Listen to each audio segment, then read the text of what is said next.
तलवार निकाल लिए कि मुझ परीक्षित के राज में गौओं पर इतना अत्याचार, इस दुष्ट को मैं छोड़ूंगा नहीं। तुरंत खड्ग निकालकर उस दुष्ट को मारने के लिए राजा परीक्षित तैयार हुए।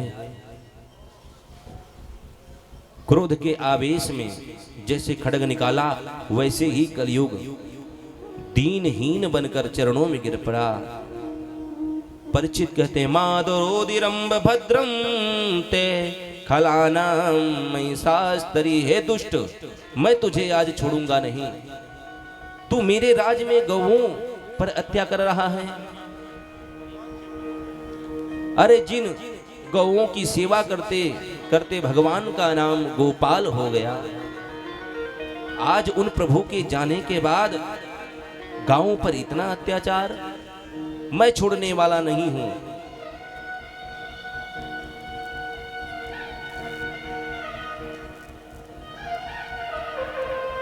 तैसे ही वह दुष्ट चरणों में गिर पड़ा। त्राहि माम करते हुए परीक्षित पूछते हैं, तुम कौन हो?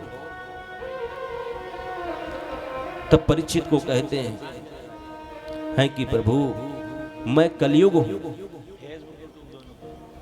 परीक्षित पूछते हैं, कलयुग? तुम हमारे राज्य में कैसे?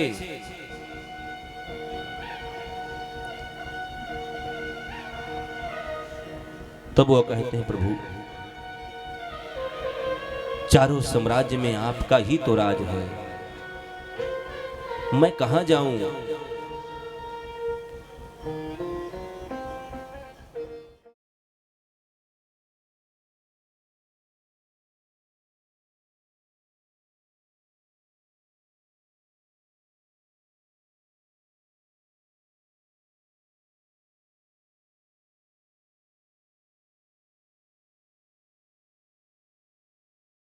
महाराज, अवगुणों की तो मैं खान हूं,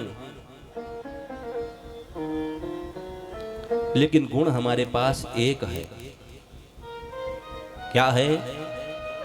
गुण यह है प्रभु कि जो फल त्रेता और द्वापर सतयुग में महान तपस्या योग अनुष्ठान साधना करके भी नहीं पाया जा सकता था, वही फल कलयुग में केवल भगवान नाम स्मरण से प्राप्त हो जाए। कलौ केशव कीर्तनात्। कलयुग कहता है, प्रभु सुनिए, यत् फलम नास्ति तपसा न योगेन समाधिना तत्फलम लभते सम्यक कलौ केशव कीर्तनात्।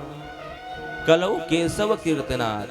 कलयुग में केवल केशव कीर्तनाथ करिए तो जो फल त्रेता द्वापर सतयुग में महातपस्या करके भी नहीं पाया जा सकता था, शरीर सुखाने के बाद भी फल नहीं मिलता था, वही फल कलयुग में केवल भगवान नाम स्मरण कीर्तन करने से हरे राम हरे कृष्णा करिए, भगवान की कृपा आपको प्राप्त हो जाएगी। बाबा वर्णन करते हैं, कलयुग केवल नाम आधारा, केवल नाम आधारा, सुमिर सुमिर नर उतर ही पारा। कलयुग केवल हरि गुण गावत नर पावहि भवता।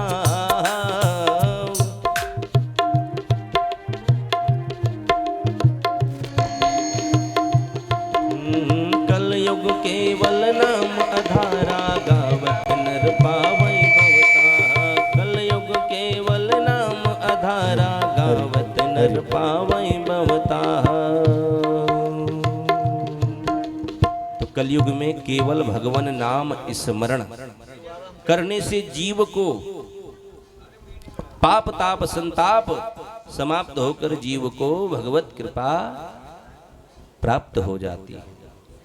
यह जब कलयुग हाथ जोड़कर कहने लगा तो राजा परीक्षित प्रमुदित हो गए, प्रसन्न हो गए अवगुण तो तुम्हारे पास है, लेकिन जो यह गुण है वो हमें बहुत पसंद आया, इसलिए जाओ, हम तुम्हें 4 स्थान देते हैं कलयुग, तुम उसमें वास सदैव करना।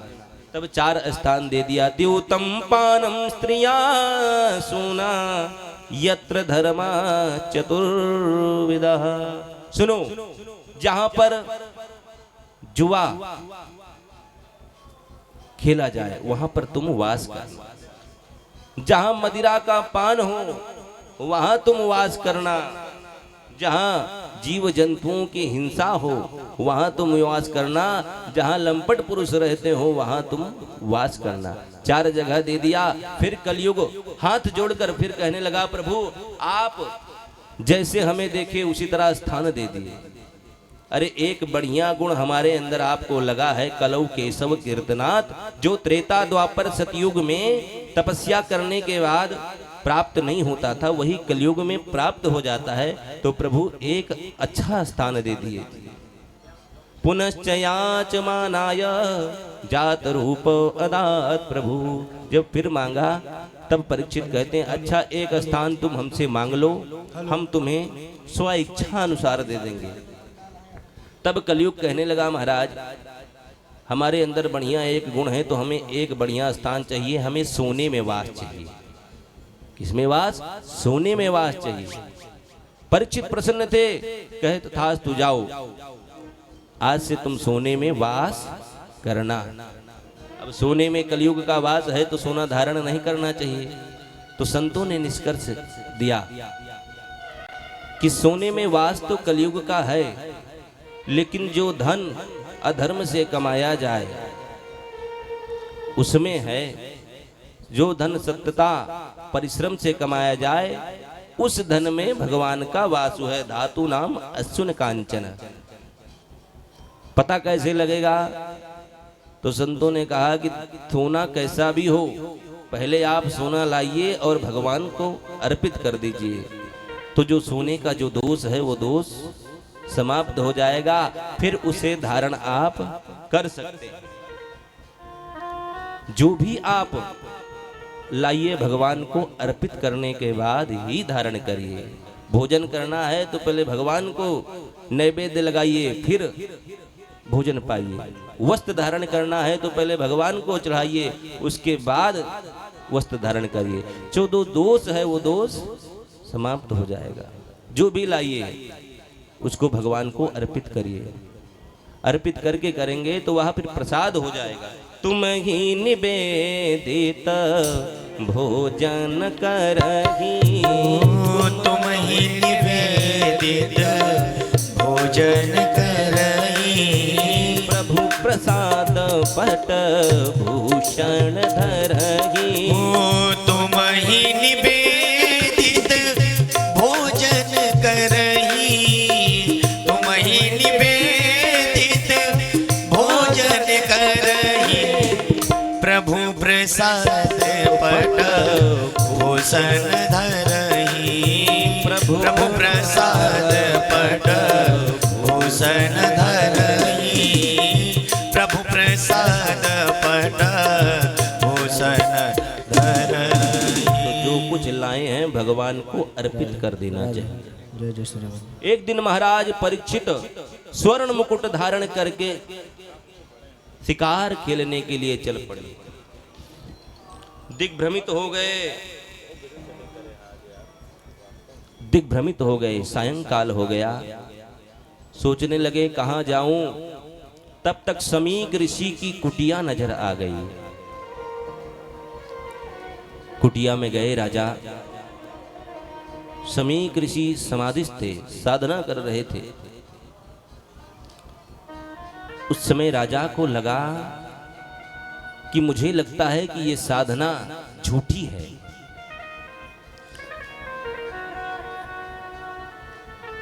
करूं क्या, कैसे पता लगेगा? तब राजा को एक मरा हुआ सर्प नजर आया। सर्प को उठाए धनुष बाण की नोक से और समीक ऋषि के गले में डाल दिया। सोचने लगे यदि नकली होंगे तो तुरंत जग जाएंगे। वो असली होंगे तो पता चल जाएगा। संत की कभी परीक्षा हमें नहीं लेना चाहिए। समीक ऋषि समाधिस्थ थे, कुछ पता नहीं चला। राजा सर्प डालकर पुनः घर आ गए। इधर एक बालक यह दृश्य देख रहा था। तुरंत गया। समीक ऋषि के पुत्र का नाम श्रृंगी ऋषि था। वह कौशिकी नदी के पास में खेल रहे थे। बालक जो यह दृश्य देखा था तुरंत गया श्रृंगी ऋषि के पास और श्रृंगी ऋषि से कहने लगा, तुम्हारे पिताजी के गले में राजा परीक्षित मरा हुआ सर्प डाल दिए। जैसे श्रृंगी ऋषि ने यह बात सुनी तुरंत क्रोध आ गया और क्रोध आने के बाद कहने लगे, राजन, तुम्हारे पूर्वजों ने सदैव संतों की सेवा किया है, उनका आशीर्वाद लिया है और तुम संत का अपमान कर रहे हो। तुरंत कौशिकी नदी से जल लिए और जल लेकर राजा परीक्षित को श्राप दे दिया। इत लंघित मर्यादम तक्षका सप्तमे हनि ददंक्षयति कुलांगारम चोदितो में तद द्रुतम। क्या कहा? हे मर्यादा के उल्लंघन पार करने वाले परीक्षित, मैं तुझे श्राप देता हूं कि जिस सर्प से अपमान किया है इसी सर्प के काटने से तेरी मृत्यु होगी। जाओ, आज के 7वें दिन तुझे सर्प काटेगा और तेरी मृत्यु निश्चित है। ऐसा श्राप दे दिए श्रृंगी ऋषि ने। आकर कुटिया में समीक ऋषि के आते हैं। श्रृंगी ऋषि पिता के गले में सर्प देखकर रोने लगते हैं। उस रोने की आवाज से समीक ऋषि की समाधि खुलती है। पुत्र को गले से लगा लिया। तब पूरी घटना श्रृंगी ऋषि ने बताई। और जब समीक ऋषि ने सुना कि परीक्षित को श्राप दे दिया 7 दिन मरने का, बहुत कष्ट हुआ। अरे पुत्र, ये तूने क्या कर दिया? अरे परीक्षित जैसे धर्मात्मा राजा कहां मिलेंगे? बहुत अनर्थ किया तूने श्राप देकर। उधर परीक्षित घर में जाते हैं। जैसे ही स्वर्ण मुकुट उतारते हैं तुरंत उन्हें पता चलता है कि मुझसे आज अपराध हो गया, संत का अपराध हो गया। तुरंत पश्चाताप की अग्नि में जलने लगते हैं कि आज मुझसे इतना बड़ा अपराध हो गया। क्यों अपराध हुआ? क्योंकि कलयुग को स्थान दे दिए थे कुछ समय पहले सोने में वास, और सोने में वास दे दिए और स्वर्ण का मुकुट धारण किए थे। उसी समय कलयुग बैठकर मन को भ्रमित कर दिया। जैसे उतारे तुरंत समझ में आ गया कि अपराध तो हो गया, क्या करूं। तब तक समीक ऋषि अपने कुछ दूतों को, सेवकों को भेजा, जाकर बताकर आओ। जैसे ही बताए श्राप मिल गया। राजा परीक्षित तुरंत अपने पुत्र जनमेजय को राजसत्ता का भार सौंपा और चले गए गंगा के तट पर। जितने संत महात्मा मिलते सबसे एक ही बात पूछते, प्रभु मुझसे संत का अपमान हो गया, अब मैं क्या करूं। म्रियमाणस्य किम कर्तव्यम, हमें यह बताइए शीघ्र मरणासन व्यक्ति को क्या करना चाहिए। किसी के पास कुछ जवाब नहीं रहता। गंगा के तट पर राजा परीक्षित पहुंचते हैं। बड़े बड़े ऋषि मुनि संत महात्मा जिसको जैसे पता चलता कि धर्मात्मा राजा परीक्षित को श्राप लग गया, सब दौड़े दौड़े आते।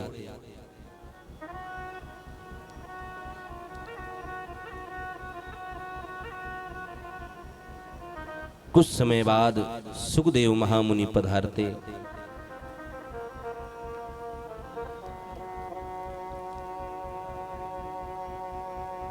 जब सबसे पूछते म्रियमाणस्य किम कर्तव्यम, यह चर्चा हो रही थी, उसी समय सुखदेव जी आ गए। तत्राद्भवत् भगवान व्यास पुत्रो यदक्षरेयागा मटमानुपेक्षा अलक्षलिंगो निजलाभतुष्टो वृतश्च बालैरवधूतवेषा। तत्राद्भवत् भगवान व्यास पुत्रो, मानो साक्षात सुखदेव स्वरूप में भगवान ही प्रकट हो गए हैं राजा परीक्षित को कथा सुनाने के लिए।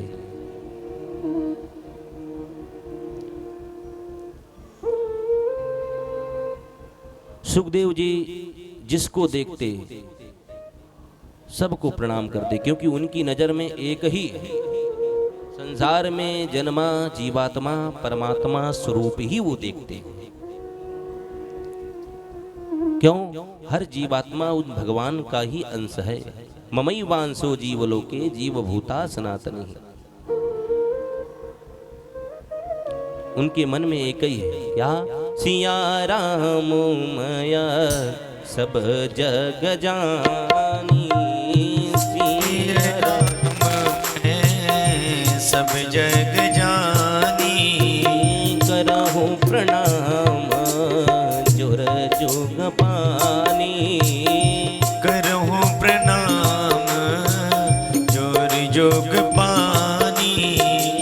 सिये राम मैं सब जग जानी, सिये राम मैं सब जग जानी, करहु प्रणाम जोरी जोग पानी, करहु प्रणाम जोरी जोग पानी।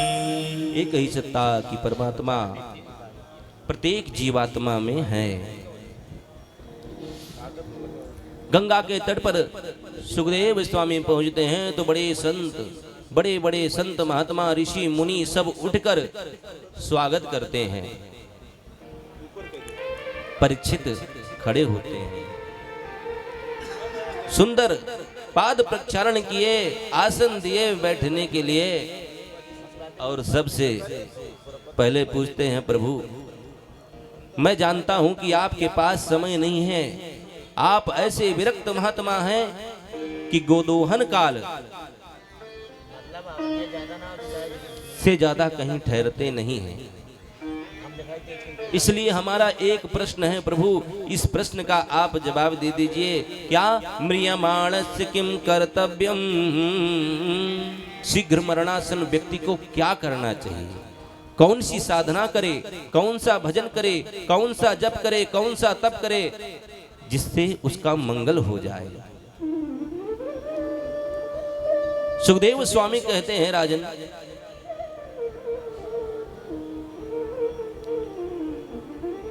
जैसे ही आते देर नहीं लगी कि प्रश्नों की छड़ी लगा दी।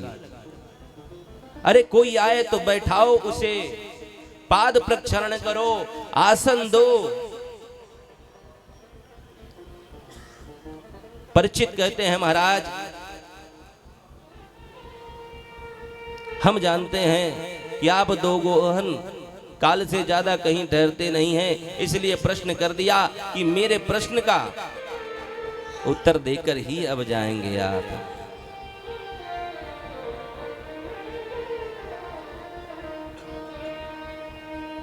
परीक्षित हाथ जोड़ते हैं और कहते हैं, प्रभु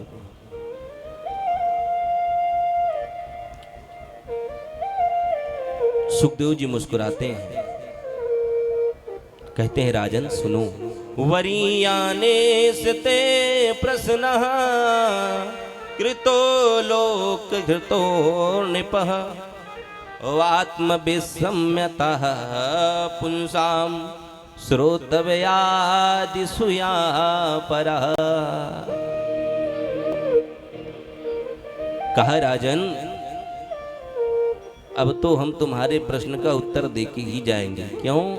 क्योंकि तुम्हारा प्रश्न लोक कल्याण के लिए है, लोक मंगल के लिए है। भो राजा ते प्रश्नावरिया। क्यों? क्योंकि पूछे हैं परीक्षित, शीघ्र मरणासन व्यक्ति का कल्याण कैसे होगा? सुखदेव जी कहते हैं लोक मंगल के लिए प्रश्न पूछा है, इसलिए आज हम तुम्हें बताते हैं जिससे तुम्हारा कल्याण होगा। क्योंकि जीव संसार के बारे में सोचता है, कभी अपने बारे में वो कुछ सोच नहीं पाता है। जन्म हुआ, युवान हुए, वृद्ध हुए और चले गए। कभी विचार नहीं किए को हम कौन हैं। जब जीव को यह ज्ञात हो जाएगा कि हम कौन हैं, तभी समझ लीजिए हमारा कल्याण हो जाएगा। जो जीवन में अपने आप को जान लिया वो सबको जान लिया, आत्मज्ञा एव सर्वज्ञा। और जो जीव अपने आप को नहीं जान पाया वो संसार में कभी कुछ नहीं जान पाएगा। इसलिए बड़े बड़े ऋषि मुनि संत महात्मा शास्त्र वेद वेदांत यही कहते हैं अपने आप को पहचानो, हम कौन हैं। और संसार वाले कभी हमें बताएंगे नहीं कि हम कौन हैं। परिचय भी कराते हैं तो गलत। एक संत कहते हैं लोग हमें बताते हैं क्या, बचपन में बताया गया कि धराधाम सत्य है, और जवानी में बताया गया अर्थ काम सत्य है। सत्य को छिपाया गया, झूठ को बताया गया, हमको समझाया गया क्या क्या सत्य है। किसी ने पूछा कि भैया कभी न कभी तो कोई सत्य बताया होगा कि क्या है सत्य। तब वह जीवात्मा कहता है कि कभी नहीं बताया। कब बताया गया? जब पिंजड़े का पंछी पिंजड़े को छोड़ चला, अंत में बताया गया राम नाम सत्य है। जब पिंजड़े का पंछी पिंजड़ों को छोड़ चला तब चार आदमी बताते हैं राम नाम सत्य है, कृष्ण नाम सत्य है। यही कृष्ण नाम सत्य अगर हम जान जाएं तो हमारा कल्याण निश्चित है। लेकिन पूरे जीवन काल हम नहीं जान पाते। सुखदेव स्वामी कहते हैं राजन संसार में कुछ जानने की जरूरत नहीं है, केवल अपने आप को जान जाइए कि हम कौन हैं, सो कल्याण हो जाएगा निश्चित है। हम बड़े बड़े शास्त्र वेद पुराण साधना करते हैं, उसके लिए एक ही है कि एन केन प्रकारेण भगवान के चरणों में हमारी प्रीत हो जाए और अंत समय भगवान का नाम आ जाए। नाम की महिमा बताते हैं वेद पुराण संत महत वेद पुराण संत मत सकल सुकृत फल राम स्नेहो, सकल सुकृति फल राम स्नेहो, सकल सुकृत फल राम स्नेहो, सकल सुकृत फल राम स्नेहो। गुरु कनक बिहारी लाल की जय। आइए भगवान के नामों में गोता लगाते हुए सुंदर अपने जीवन को कृतार्थ करें। बोल वृंदावन धाम की, श्री कनक बिहारी लाल की। न यज्ञ साधन न तप क्रियाएं, न तो दान हमने ही कुछ किए हैं। परंतु मन में नया भरोसा, जय हो। परंतु मन में नया भरोसा, पीयूष हरि नाम का पाई है। न यज्ञ साधन न तप क्रियाएं, न तो दान ही हमने कुछ दिए हैं। न यज्ञ साधन न तप क्रियाएं, न तो दान ही हमने कुछ दिए हैं।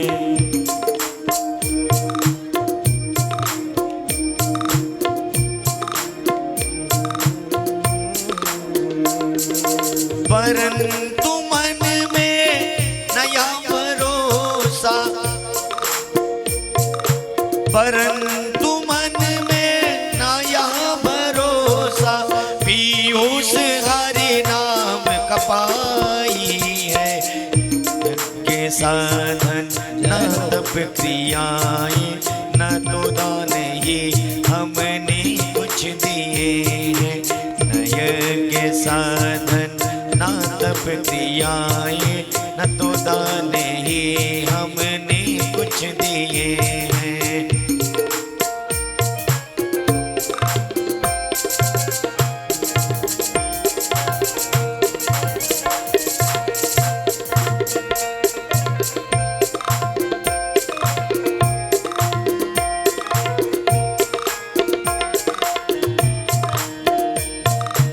जय हो।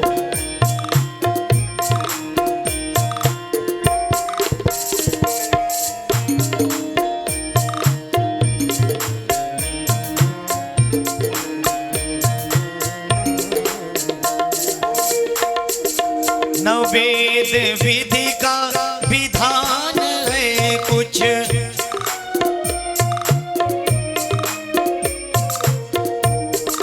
न वेद विधि का विधान है कुछ, न आत्म अनुभव का ज्ञान है कुछ।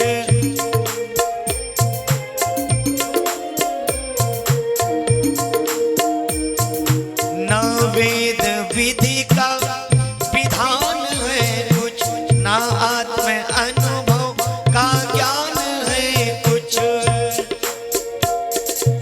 यही है केवल की श्याम सुंदर,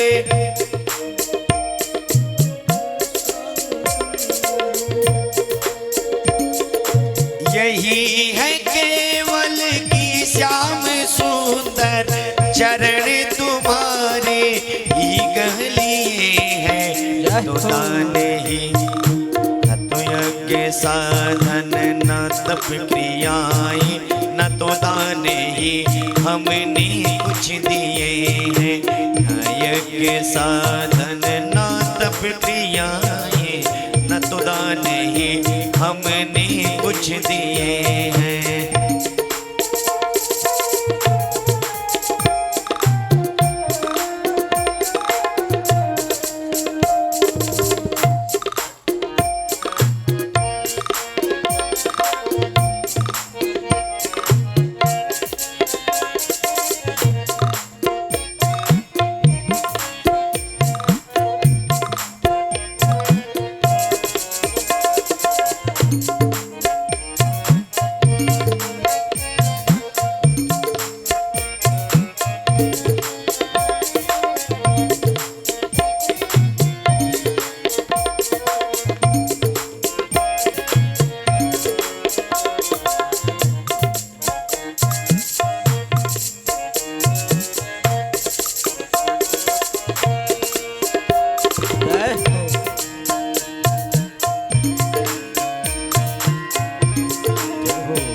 राधे। अरे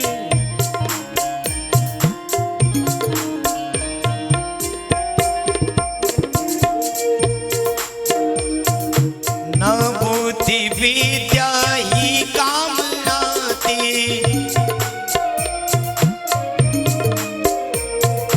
ना बुद्धि विद्या ही काम आती, ना पूर्व के पुण्य ही है साथी।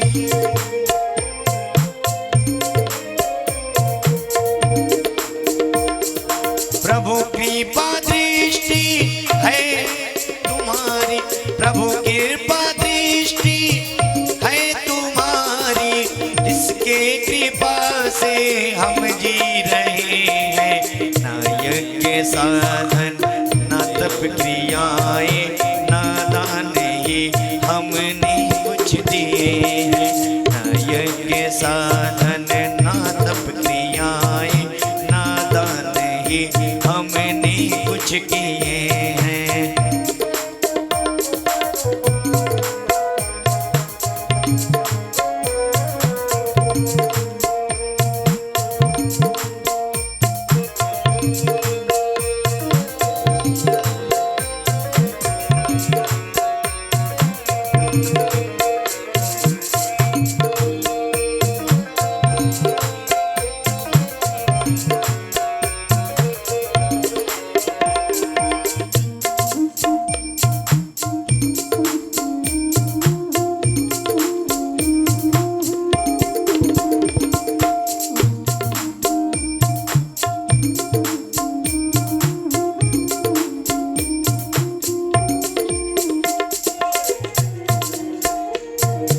अधम है अपराधी लीन है हम,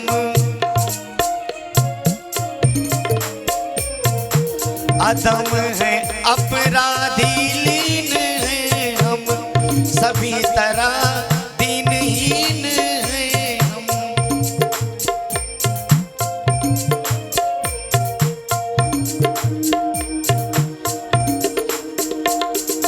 कहते हो तुम अधम उदाहरण, कहते हो तुम हो अधम उदाहरण, इसी पे विश्वास दृढ़ किए हैं।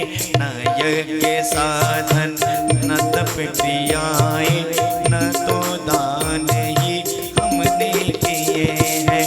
न यज्ञ साधन न तप क्रियाएं न दान ही हमने कुछ किए हैं। यज्ञ साधन न तप क्रियाएं न दान ही हमने कुछ किए हैं। न यज्ञ साधन न तप क्रियाएं न दान ही हमने कुछ किए हैं। न दान ही हमने कुछ किए हैं। न दान ही हमने कुछ किए हैं। बोलो वृंदावन धाम की जय, श्री कनक बिहारी लाल की जय हो। सुंदर सुखदेव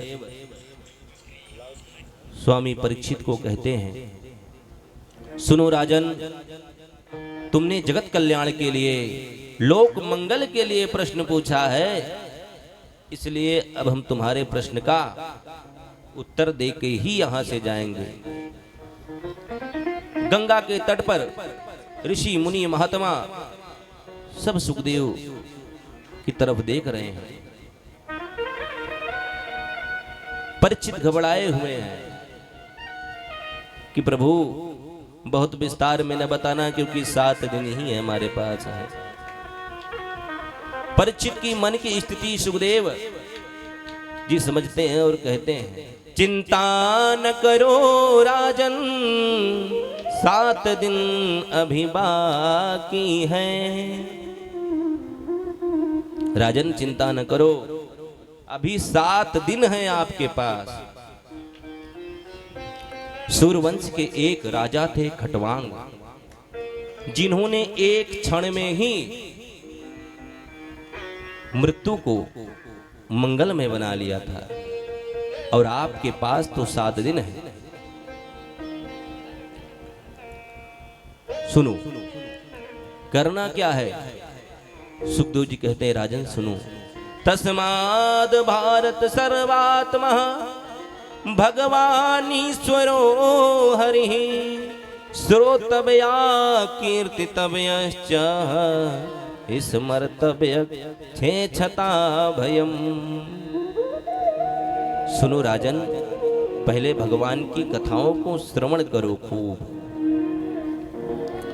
जब खूब अच्छी तरह श्रवण कर लेंगे उसके बाद आपको कीर्तितव्यस्य, फिर उनकी कीर्ति का गान करना है, फिर स्मरण करना है, एकांत में बैठकर उन्हीं स्वरूपों का एकांत में बैठकर स्मरण करना है। ऐसा करने के लिए 4 नियम है। क्या? जितासनो जित श्वासो जित संगो जितेन्द्रियः तुले भगवतो रूप मनः संधारे दिया। परिचित, पहले जितासन बनो। जित आसन पर, जिसे आसन पर आप बैठे हो वो आसन की सिद्धि होना जरूरी है।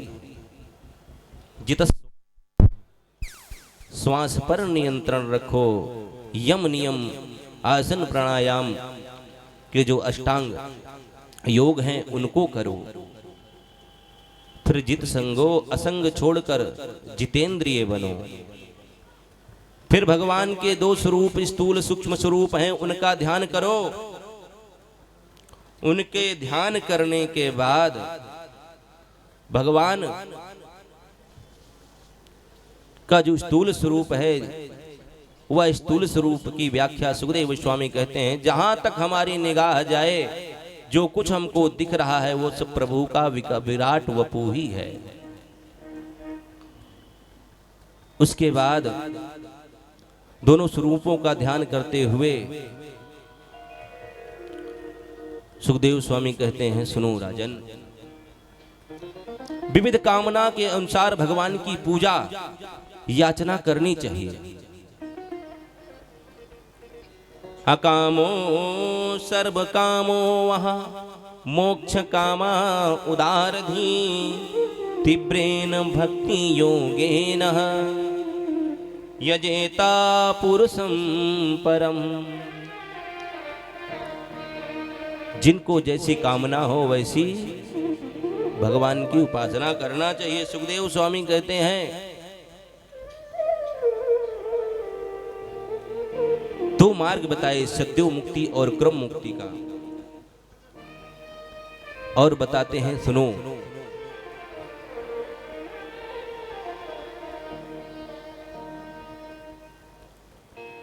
जिन्हें विद्या की कामना है वो भोलेनाथ की उपासना करें। जिन्हें सुंदर स्वरूप चाहिए वो गंधर्वों की उपासना करें। जिन्हें अन्न की कामना हो कि मेरे जीवन में अन्न की कमी न पड़े वो मां अदिति की उपासना करें। जिन्हें दाम्पत्य जीवन में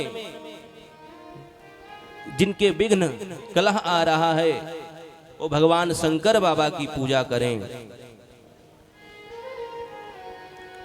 और जिन्हें जो कोई कामना नहीं कि हमें कुछ नहीं चाहिए वो भगवान नारायण की उपासना तो करें ही करें।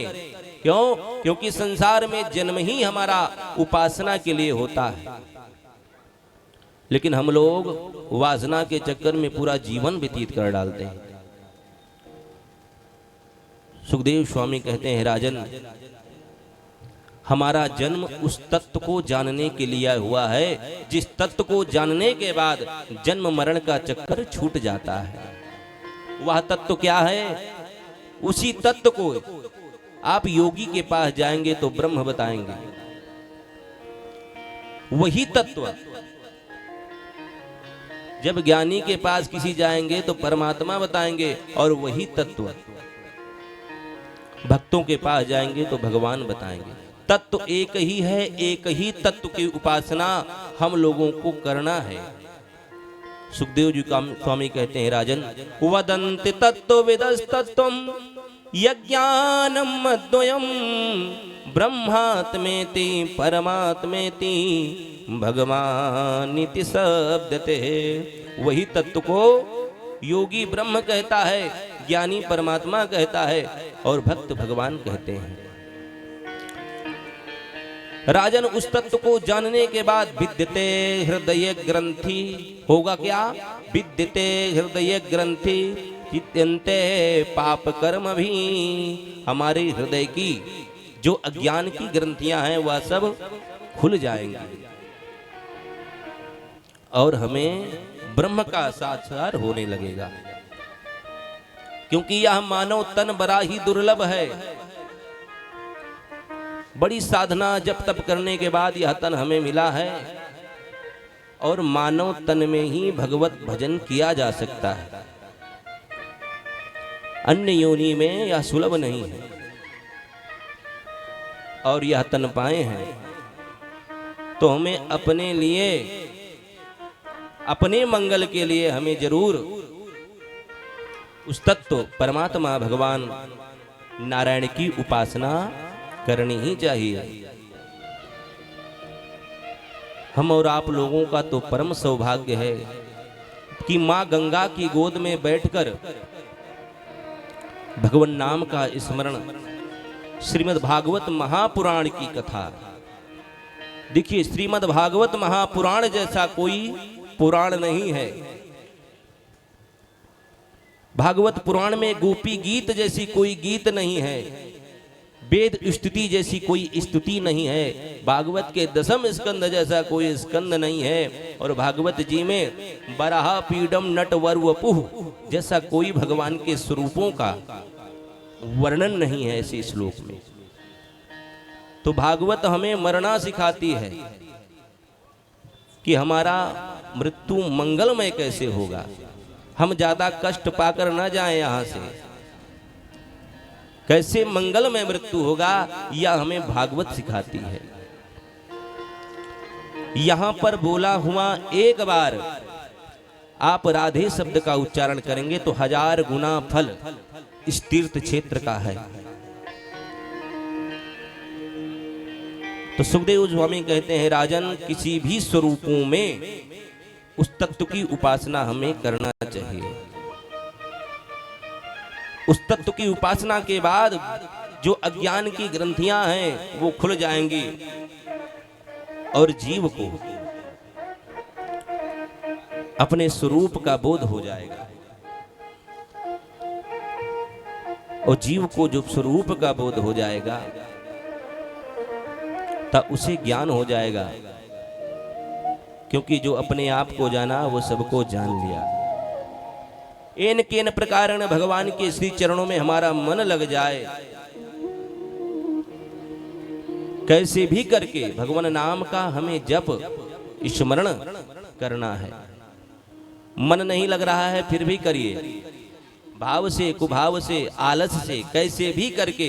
बाबा लिखते हैं रामचरितमानस में, भाय कुभाय अनख आलस हूँ, भाय कुभाय अनख आलस हूँ, नाम जपत मंगल दिस दस हूँ, नाम जपत मंगल दिस दस हूँ, नाम जपत मंगल दिस दस हूँ, नाम जपत मंगल दिस दस हूँ। कैसे भी करके भगवान का नाम स्मरण हमें करना चाहिए। बड़ा सुंदर उपदेश दिया सुखदेव जी। भागवत जी के 10 लक्षण बताए।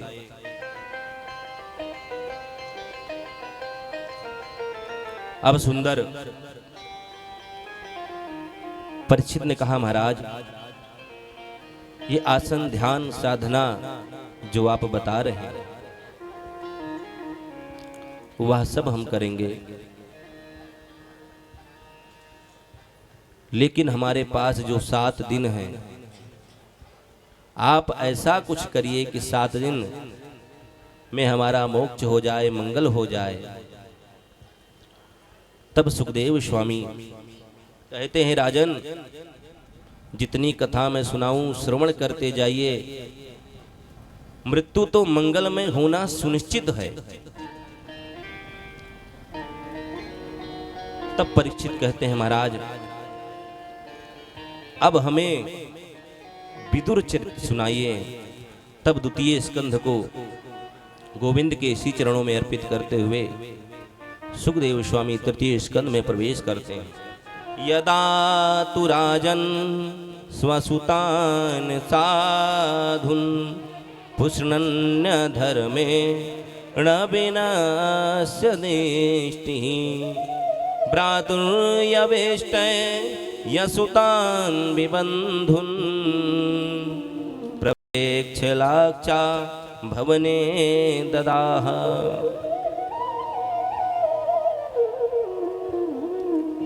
समझाते हैं कि जिस समय राजा धृतराष्ट्र बिल्कुल अंधे हो चुके थे, बाहर की आंख तो उन्हें पहले भी नहीं थी, पर पुत्र के प्रेम में भीतर की आंख भी बंद हो गई।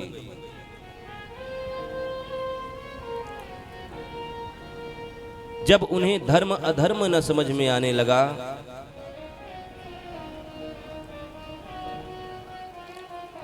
पुत्र के मोह में इतने पागल हो गए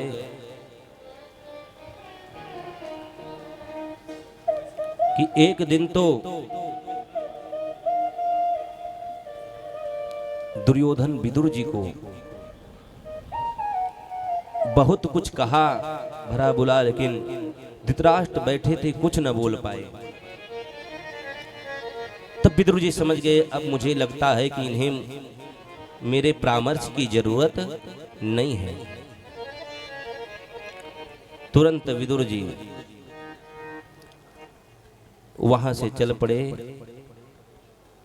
और चलने के बाद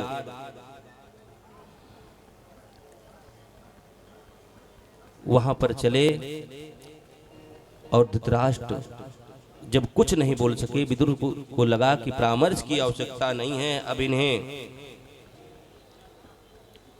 विदुर जी कौरव पक्ष में धर्मावतार थे, इधर पांडव पक्ष में युधिष्ठिर। फिर पांडव विजयी क्यों हुए और कौरवों का पराभव? इसलिए हुआ कि पांडव, युधिष्ठिर जो कहते थे पांडवों से आंख मूंद कर करते थे, और कौरवों में ऐसा नहीं था।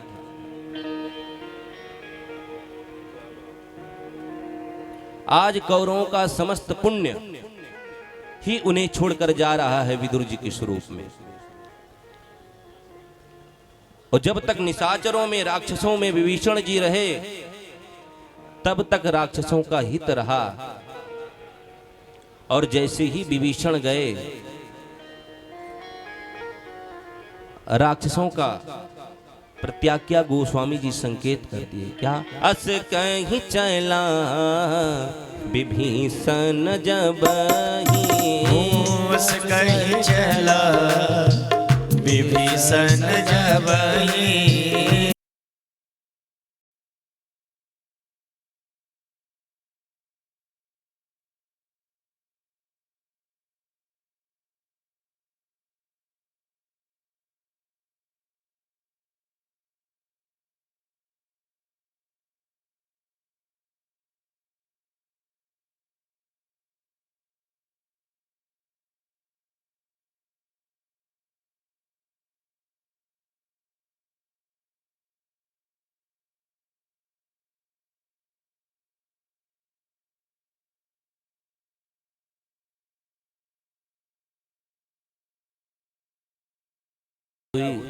तब उद्धव जी कहने लगे विदुर जी से, बहुत अच्छा हुआ आप मिले, क्योंकि हमारे प्रभु ने एक सुंदर कार्य सौंपा था कि विदुर जी मिले तो उन्हें संदेशा दे देना।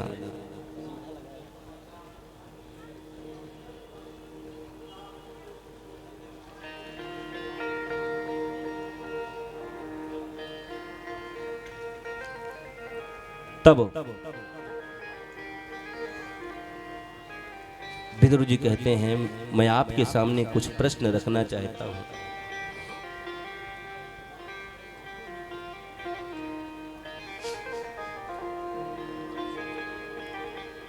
विदुर जी पूछते हैं तो मैं विदुर जी से कहते हैं उद्धव जी कि दिव्य ज्ञान जो भगवान ने दिया था वह हम बताएंगे, लेकिन भगवान ने एक कार्य सौंपा है कि विदुर मिले तो उन्हें कहना कि मैं उनका ऋणी हूं।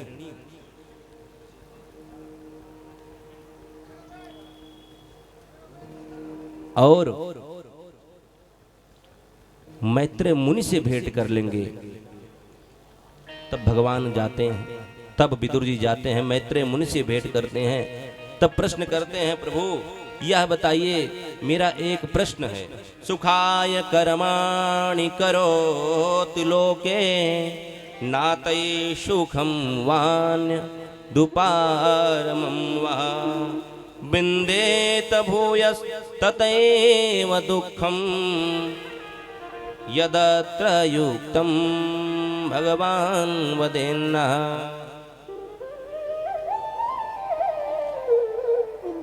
विदुर जी पूछते हैं महाराज कृपा करके यह बताइए कि संसार का हर प्राणी सुखी होना चाहता है, ऐसा कोई नहीं है जिसे सुख की लालसा न हो।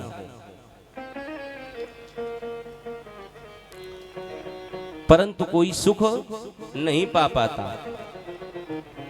क्यों? क्योंकि संसार है दुखालय, और दुखालय में तो दुख ही मिलेगा।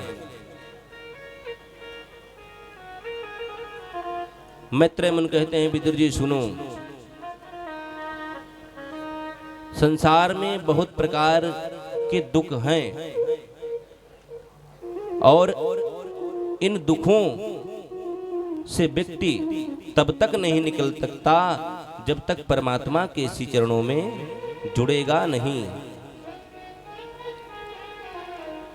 दुख क्या क्या है? कोई तन दुखी, कोई मन दुखी, कोई धन बिनु रहत उदास, थोड़े थोड़े सब दुखी, सुखी राम के दास। ना राम नाम लीनो, ना प्रभु को नाम लीनो, तेरी भरी जवानी में तू डूब के मर जा रे चुल्लू भर पानी में। तू डूब के मर जा रे चुल्लू भर पानी में। ना राम नाम लीनो, ना राम नाम लीनो, ना प्रभु को नाम लीनो, ना प्रभु को नाम लीनो, दिन भरी जवानी में तू डूब के मर जा रे भर पानी में। तू डूब के मर जा रे चुल्लू भर पानी में। तू डूब के मर जा रे चुल्लू भर पानी में। तू डूब के मर जा रे चुल्लू भर पानी। बोले रामचंद्र भगवान की जय हो। ताली बजाते हुए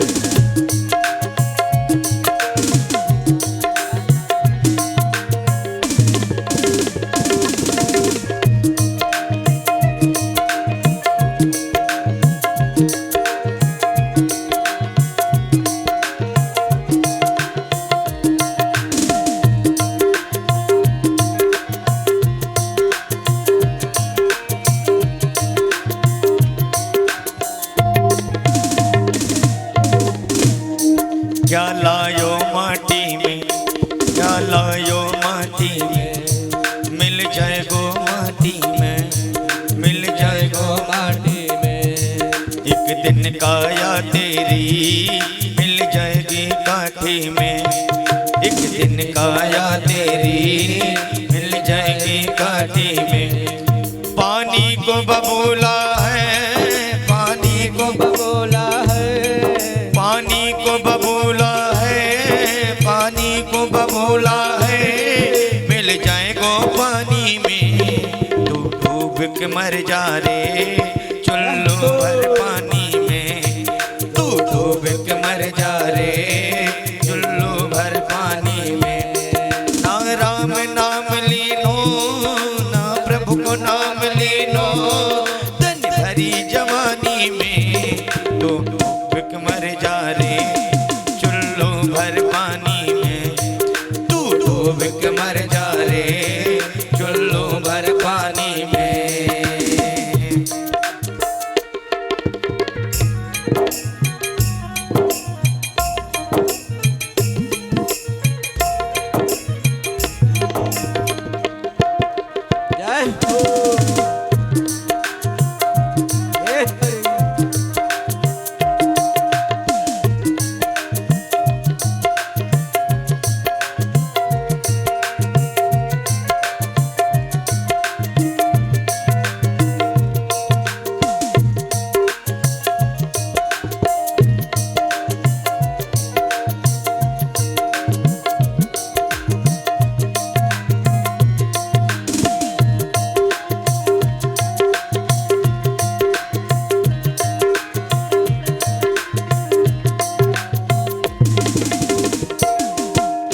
करता मेरा मेरा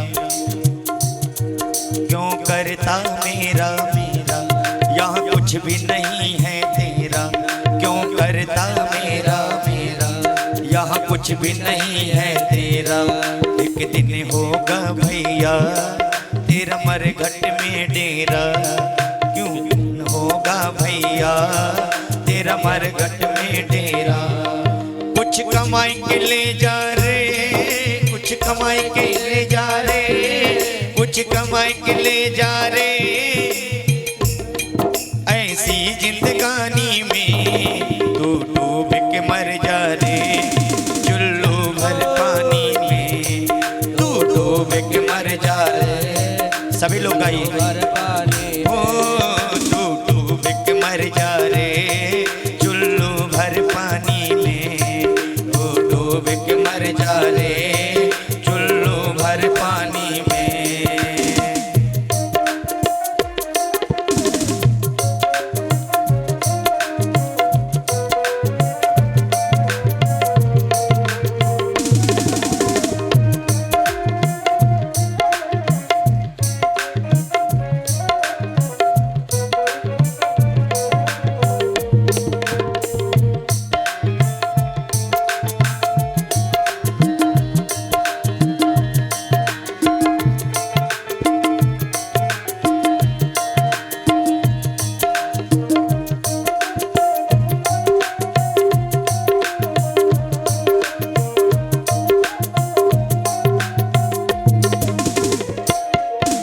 सच्ची भक्ति है भक्ति में शक्ति है कर सच्ची भक्ति है भक्ति में शक्ति है या भक्ति से भैया मिल जाएगी मुक्ति है या भक्ति से भैया मिल जाए भक्ति है। तेने पालापन खोयो तेने पालापन खोयो पालापन खोयो यो आना गानी में तो डूब के मर जा रे चुल्लू भर पानी में तो डूब के मर जा रे चुल्लू भर पानी में तो डूब के मर जा रे चुल्लू भर पानी में तो डूब के मर जा रे चुल्लू भर पानी में। और एक बार सभी लोग हमारे साथ गाएंगे और क्या कहेंगे। भजन कर मस्त जवानी में बुढ़ापा किसने देखा है भजन कर मस्त जवानी में बुढ़ापा किसने देखा है भजन कर मस्त जवानी में बुढ़ापा किसने देखा है भजन कर मस्त जवानी में बुढ़ापा किसने देखा है भजन कर मस्त जवानी में बुढ़ापा किसने देखा है।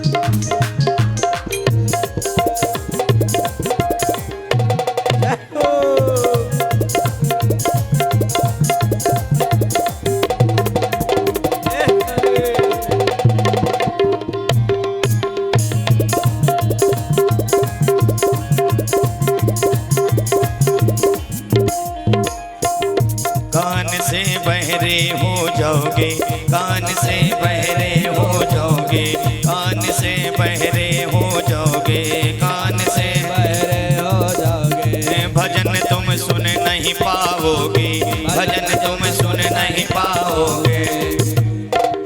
भजन सुन मस्त जवानी में बुढ़ापा किसने देखा है, भजन सुन मस्त जवानी में बुढ़ापा किसने देखा है, भजन कर मस्त जवानी में बुढ़ापा किसने देखा है।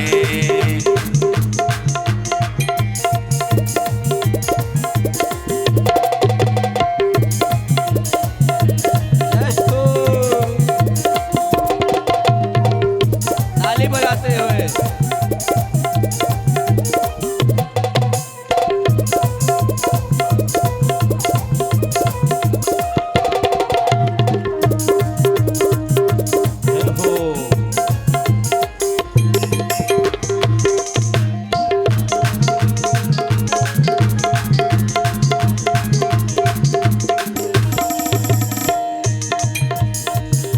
आँख से अंधे हो जाओगे, आँख से अंधे हो जाओगे, आँख से अंधे हो जाओगे, आँख से अंधे हो जाओगे।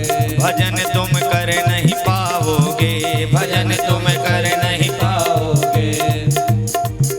तरस कर मस्त जवानी में बुढ़ापा किसने देखा है, तरस कर मस्त जवानी में बुढ़ापा किसने देखा है, भजन कर मस्त जवानी में बुढ़ापा किसने देखा है।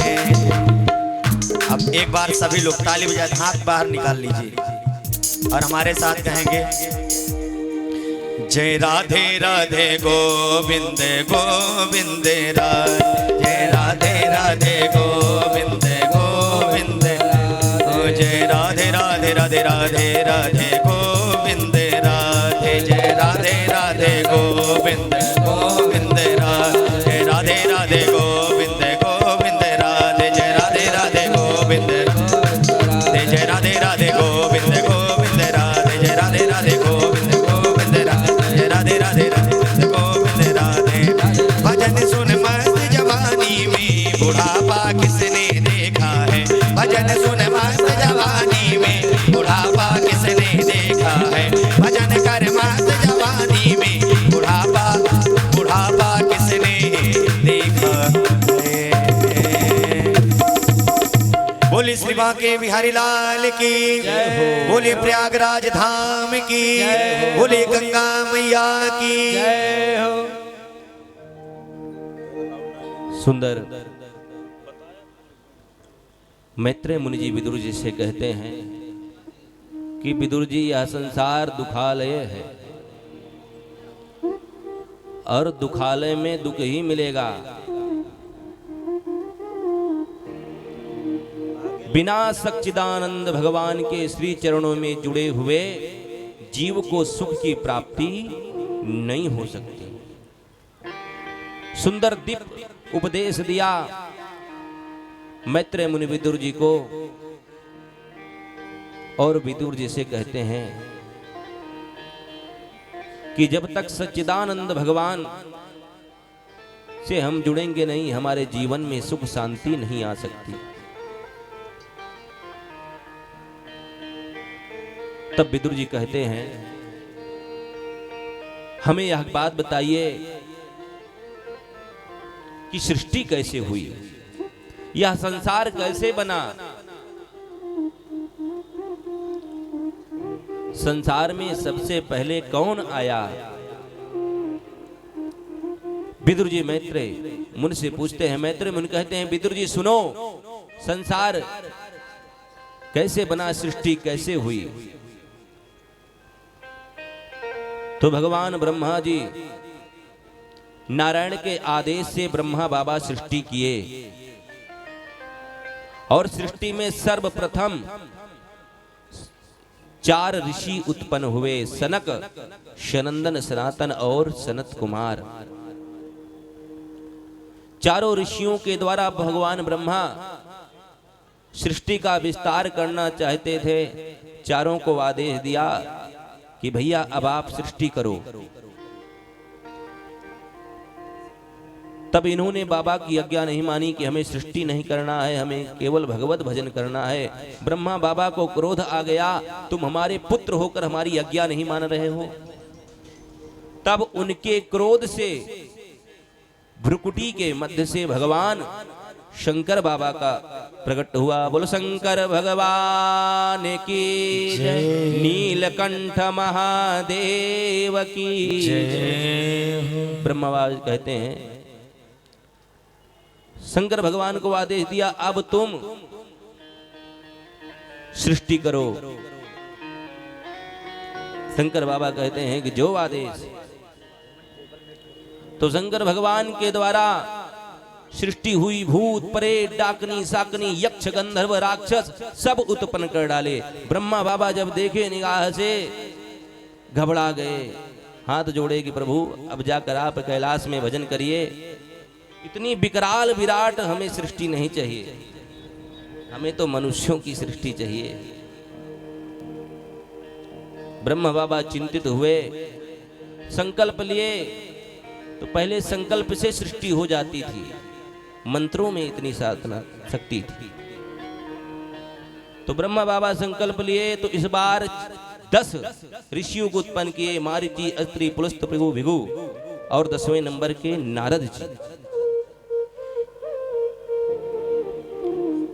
इनको आदेश दिया,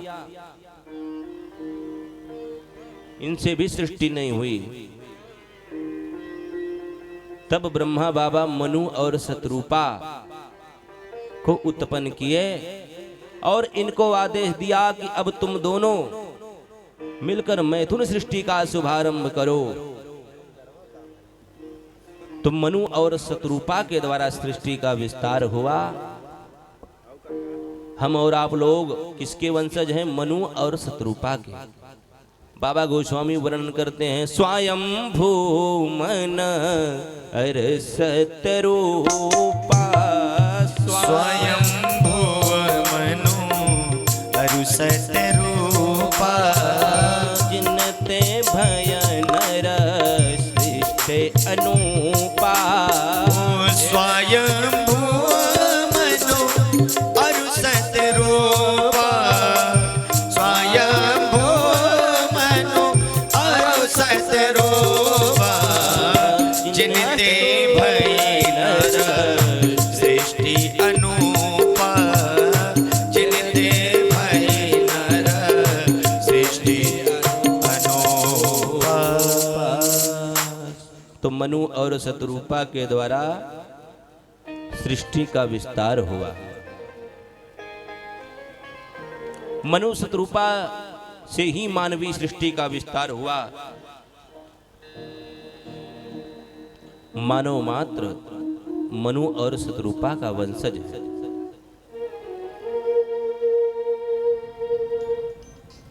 मनु महाराज के 5 संतानें हुए, जिसमें 3 बेटी और 2 बेटा, जिनके नाम हैं आकुति, देवहूति और प्रसूति।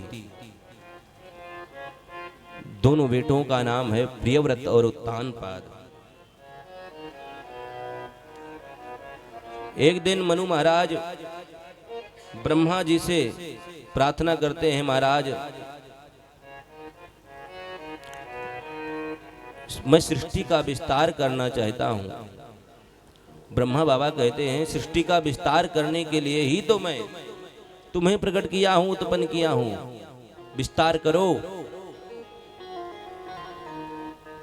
तब मनु महाराज कहते हैं, महाराज सृष्टि का विस्तार तो मैं आपके आज्ञा अनुसार कर रहा था, लेकिन एक हिरण्याक्ष नाम का दैत्य है, वह सृष्टि का विस्तार होने नहीं दे रहा है। जैसे मैं सृष्टि करता हूं वैसे पृथ्वी को उठाकर रसातल में लेके जाता है। कुछ करो प्रभु। तब ब्रह्मा जी आदि पुरुष भगवान नारायण का ध्यान किए। ध्यान कर ही रहे थे कि उनको छींक आ गई और उन्हीं छींक में भगवान वराह का प्रागट्य हुआ। बोलो वराह भगवान की जय। अंगुष्ठ आकार के वराह भगवान थे। ब्रह्मा बाबा वराह भगवान से कहते हैं कि सृष्टि में एक दैत्य हिरण्याक्ष नाम का बड़ा विघ्न कर रहा है महाराज। तब वराह भगवान जाते हैं। हिरण्याक्ष पृथ्वी को उठाकर जो रसातल जल में ले गया था, वराह भगवान जाते हैं और जल में दोनों का युद्ध होता है, हिरण्याक्ष और वराह का। पहले पृथ्वी को उठाकर रसातल से ले आते हैं, फिर हिरण्याक्ष का वध भगवान करते हैं और हिरण्याक्ष का उद्धार हो जाता है।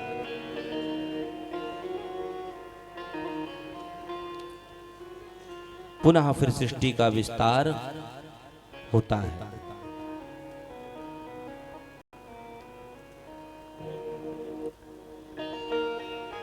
सृष्टि का विस्तार मनु और शतरूपा के द्वारा जब हिरण्याक्ष का वध हो जाता है, तब खूब सुंदर प्रेम से फिर होने लगता है।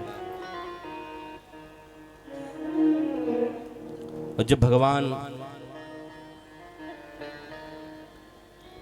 हिरण्याक्ष का वध किए तो हिरण्याक्ष दो भाई थे, एक हिरण्याक्ष और दूसरा हिरण्यकश्यप। इसी समय से भगवान को वह अपना विरोधी मानने लगा था। आगे सृष्टि के विस्तार में मनु महाराज के द्वारा जब विस्तार हुआ तो मनु महाराज की जो बेटी थी आकृति, देवहूति और प्रसूति, कुति का विवाह और प्रसूति का विवाह दक्ष के साथ हुआ। देवहूति का विवाह कर्दम्ब ऋषि के साथ हुआ।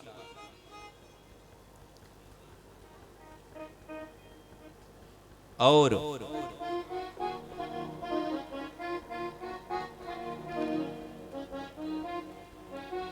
जब हिरण्याक्ष का वध किए तो सब देवता लोग भगवान की खूब स्तुति गान किए। ब्रह्मा बाबा स्वयं स्तुति गान किए कि प्रभु अब आपकी कृपा से आगे सृष्टि का विस्तार होगा। नमो नमस्ते खिलयज्ञतन्वे तितो गृहीता मलसत्वमूर्ते दृष्ट्या तोयं जगतामरन्तु त्वत्पाद भक्ता वयमी सनिर्विता। भगवान को खूब प्रणाम किए और भगवान वराह अंतर ध्यान हो गए। आगे जो मनु महाराज की बेटी देवहूति थी, उनका विवाह कर्दम्ब महामुनि के साथ हुआ।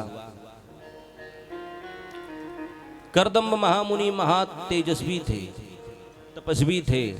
उन्होंने कहा था कि विवाह तो मैं करूंगा, लेकिन एक पुत्र बनते ही मैं बाबा बन जाऊंगा। मनु महाराज ये शर्त स्वीकार किए। तब कर्दम्ब जी देवहूति से विवाह किए और विवाह जब हुआ तो उसी दिन समाधिस्थ हो गए। अब देवहूति उनकी सेवा पूजा करते करते हजारों वर्ष बीत गया। जब कर्दम्ब मुनि की समाधि खुली, अचानक सामने देखा तो भूल गए कि हमारा विवाह भी हुआ था। पूछे, देवी तुम कौन हो? तब देवहूति हाथ जोड़कर कहती हैं, प्रभु याद करिए आपका हमारा विवाह हुआ था। तब कर्दम्ब मुनि को याद आया, हाँ देवी तुमने इतनी मेरी सेवा सुधा की, बताओ वरदान क्या चाहते हो? वरम भूयात्। कर्दम्ब मुनि से देवहूति कहते हैं, प्रभु मुझे कोई वरदान आपसे नहीं चाहिए, आपकी सेवा ही हमारा परम धर्म है। लेकिन फिर भी हम सदगृहस्थ बने हैं, तो एक संतान हो जाए तो बड़ी कृपा होगी। तो कर्दम मुनि हाथ में जल लिए और जल को छोड़ दिया। सुंदर कामद विमान उत्पन्न हो गया। कामद विमान कामना के अनुसार चलता था, जो मन में कामना हो वह पूरा करता था। तो देवहूति और कर्दम ऋषि सुंदर कामद विमान में बैठे समस्त भोगों को भोगा और कालांतर में 9 बेटियों को जन्म दिया।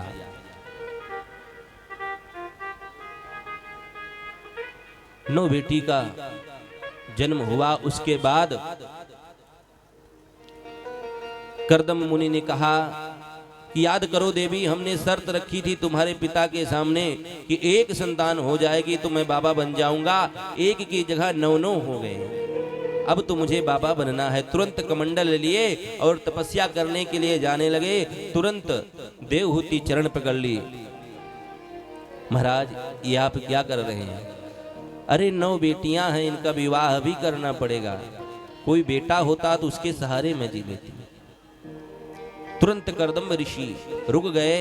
याद आया देवी, अच्छा समय में याद दिलाया। मैं तपस्या कर रहा था तो मेरे प्रभु ने वरदान दिया कि कर्दम तुम विवाह करो तो मैं तुम्हारा पुत्र बनकर आऊंगा। और भगवान वरदान दिए हैं तो निश्चित ही बनकर आएंगे। कमंडल रख दिए, संकल्प लिए, भगवान का ध्यान किए। तो इस बार देवहूति के गर्भ में साक्षात भगवान कपिल नारायण प्रविष्ट हुए और कालांतर में देवहूति के गर्भ से भगवान कपिल भगवान का प्रागट्य हुआ। बोलो कपिल भगवान की जय हो। कपिल भगवान का प्रागट्य हुआ। अब कपिल भगवान बचपन से ही अपने ही स्वरूपों का निरंतर ध्यान करते थे। जप तप साधना योग में निष्ठ थे।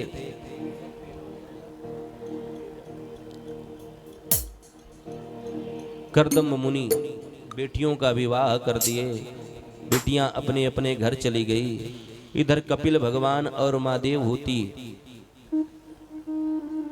कर्दम ऋषि भी तपस्या के लिए चले गए। घर में 2, कपिल भगवान और माँ देवहूति।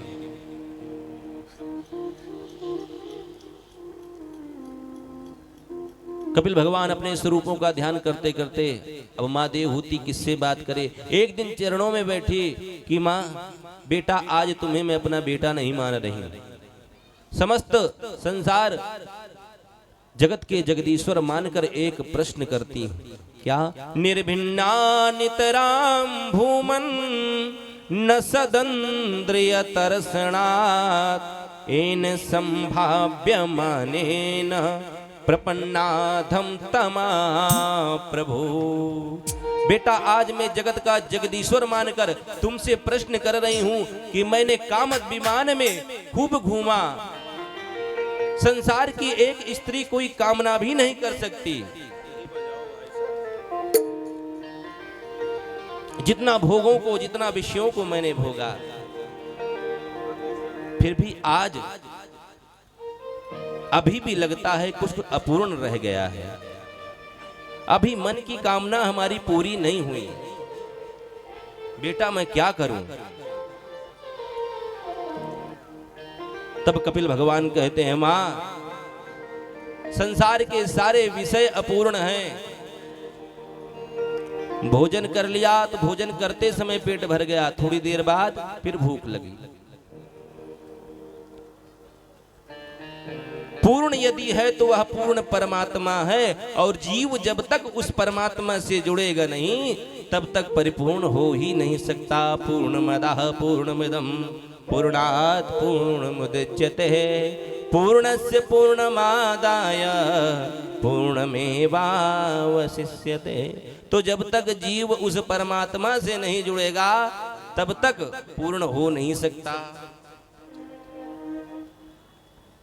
कपिल भगवान से माँ देवहूति कहती, बेटा फिर एक बात यह बताओ कि उस पूर्ण परमात्मा से जुड़ने के लिए क्या करना पड़ेगा, कौन सा भजन करें, कौन सा साधना करें, कौन सा जप करें कि हम पूर्ण परमात्मा से जुड़ जाएं।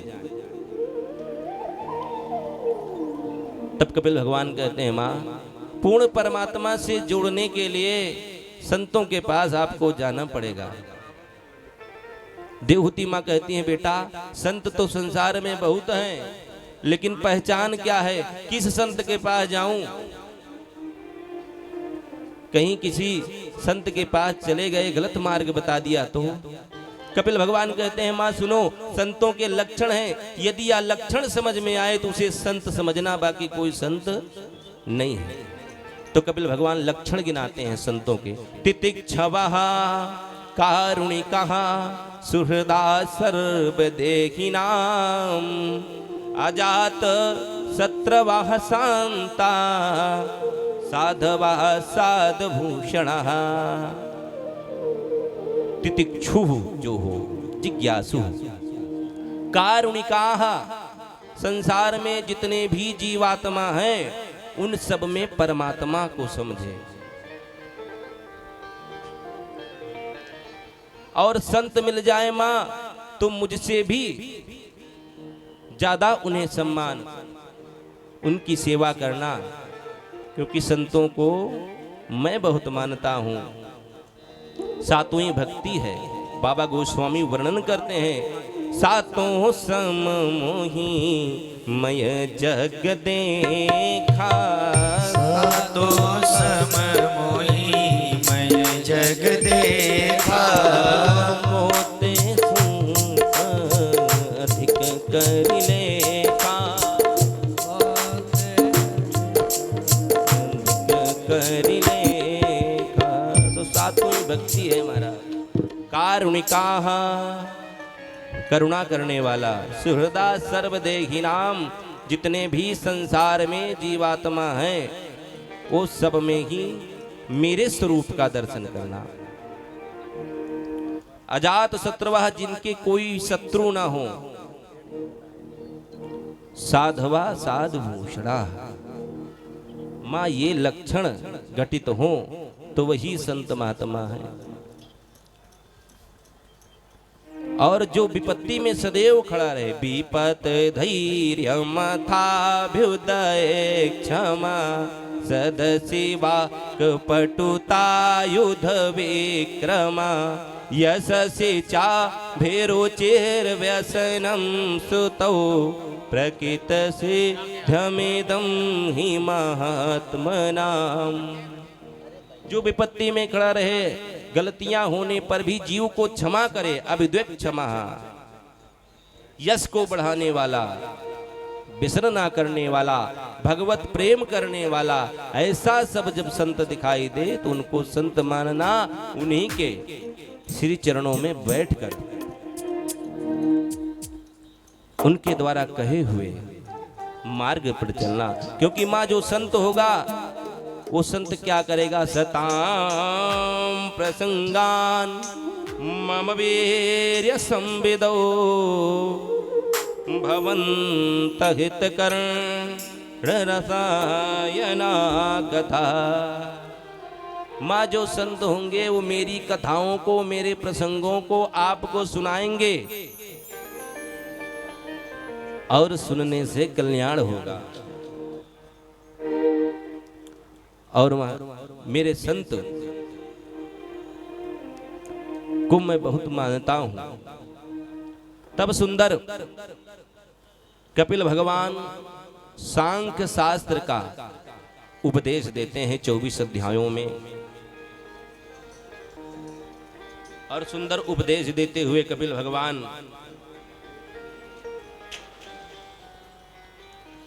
कहते हैं, मां संसार के सारे विषय अपूर्ण हैं, हम तब तक तृप्त नहीं हो सकते जब तक उस परब्रह्म परमात्मा से हम जुड़ेंगे नहीं। कोई कितना भी बड़ा तपस्वी हो, योगी हो, संत हो, यदि बिना परमात्मा से जुड़े वो तपस्या कर रहा है तो उसकी भक्ति परिपूर्ण नहीं है। मां कभी भी भक्ति करिए तो भक्ति में कामना आपके नहीं होना चाहिए। जब आप कामना रहित भक्ति करोगे तो प्रभु की कृपा आप पर होगी। मंदिर जाएं, जप तप करें तो हम भगवान से क्या मांगे, कौन सी भक्ति करें? गोस्वामी बाबा वर्णन करते हैं कुछ मांगने की जरूरत नहीं है। मंदिर आप जाइए, व्रत करिए, जप करिए, साधना करिए, तपस्या करिए, जाकर हाथ जोड़कर मंदिर में एक ही मांगना है, क्या? सीताराम चरण रति मोरे, सीताराम चरण रति मोरे, अनुदिन बढ़ई अनुग्रह तोरे, अनुदिन बढ़ई अनुग्रह तोरे, सीताराम चरण रति मोरे, सीताराम चरण रति मोरे। क्या मांगना है कि प्रभु आपके चरणों में प्रीत हो जाए। प्रहलाद जी भगवान से मांगते हैं। भगवान ने कहा, प्रहलाद हम तुम पर प्रसन्न हैं, वरदान मांगो, सब कुछ दे दूंगा, तुम्हें राजा बना दूं, स्वर्ग पर राज करना है। प्रहलाद जी कहते हैं, प्रभु हम आपकी भक्ति इसलिए नहीं किए हैं कि मुझे आपसे कुछ चाहिए, हम तो भक्ति इसलिए किए हैं कि हमें आप चाहिए, और देना ही चाहते हो तो आज वरदान मांगता हूँ। प्रभु ऐसा वरदान दे दो कि यदि राशि में कामान वरास्त्वा वरदर सभा, कामनाम हृदय संरोहम भवतस्तु विणे वरम। प्रभु देना चाहते हो तो मेरे मन में कभी मांगने की कामना उत्पन्न न हो, आपके श्री चरणों में हमारा मन हमेशा लगा रहे, और भगवान आपके नामों से कभी मैं विमुख न रहूं। कलकाल में भगवान का नाम ही ऐसा है, जहां भगवान के नामों का संकीर्तन होता है वहां पर ठाकुर जी स्वयं आकर अवरुद्ध हो जाते हैं। नारद जी भगवान से पूछते हैं, प्रभु आपका वास कहाँ है, मैं आपको कहाँ ढूंढूं, कोई पता है? तब भगवान कहते हैं, मद भक्ता यद गायंती तत्तिष्ठामि नारदम। मैं बैकुंठ में मिल जाऊं कोई वो नहीं है, योगियों के हृदय में भी मैं नहीं रहता, लेकिन जहां मेरे भक्त गायन करते हैं वहां मैं निश्चित रूप से रहता हूं। न हम वसामि बैकुंठे योगिनां हृदय पिना, मद भक्ता यत्र गायन्ति तत्तिष्ठामि नारद। जहां मेरे भक्त मेरा सुमिरन भजन करते हैं वहां पर मैं निश्चित रूप से रहता हूँ। बोलो कनक बिहारी लाल की, बाल कृष्ण लाल की, गोविंद भगवान की जय। आइए सुनो। ए दिल तेरा दीवाना, ए दिल तेरा दीवाना, बता क्या करें। जय जय जय। सांवरे तुमको पाना, बता क्या करें। सांवरे तुमको पाना, बता क्या करें। सांवरे तुमको पाना, बता क्या करें। सांवरे तुमको पाना, बता क्या करें। ये दिल तेरा दीवाना, दिल तेरा दीवाना, बता क्या करें। सांवरे तुमको पाना, बता क्या करें। सांवरे तुमको पाना, बता क्या करें।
तुमसे है वादा,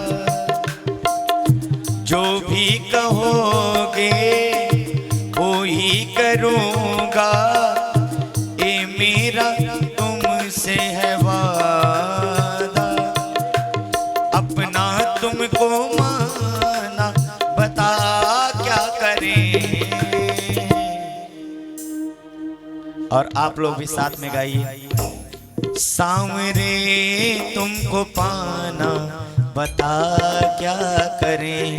सांवरे तुमको पाना, बता क्या करें। सांवरे तुमको पाना, बता क्या करें। सांवरे तुमको पाना, बता क्या करें।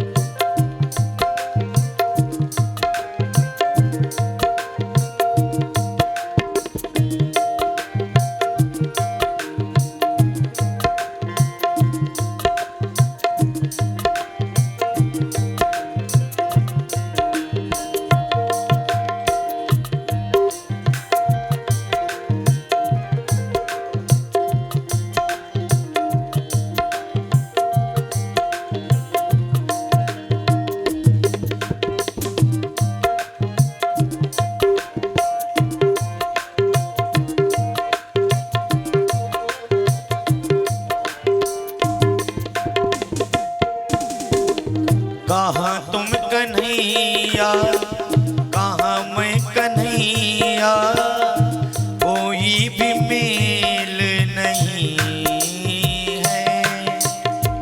कहाँ तुम कन्हैया, कहाँ मैं कन्हैया, कोई भी मेल नहीं है। लेकिन दिल ना माने, जय हो। लेकिन दिल ना माने, बता क्या करें। सांवरे तुमको पाना, बता क्या करें। सांवरे तुमको पाना, बता क्या करें। सांवरे तुमको पाना, बता क्या करें।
ये दिल तेरा दीवाना, बता क्या करें। आप लोग बोले। दिल तेरा दीवाना, बता क्या करें। और साथ में सभी लोग गाएंगे। सांवरे बिन तुम्हारे बता क्या करें। सांवरे बिन तुम्हारे बता क्या करें। कि दिल तेरा दीवाना, दिल तेरा दीवाना, बता क्या करें। सांवरे तुमको पाना, बता क्या करें। सांवरे तुमको पाना, बता क्या करें। सांवरे तुमको पाना, बता क्या करें।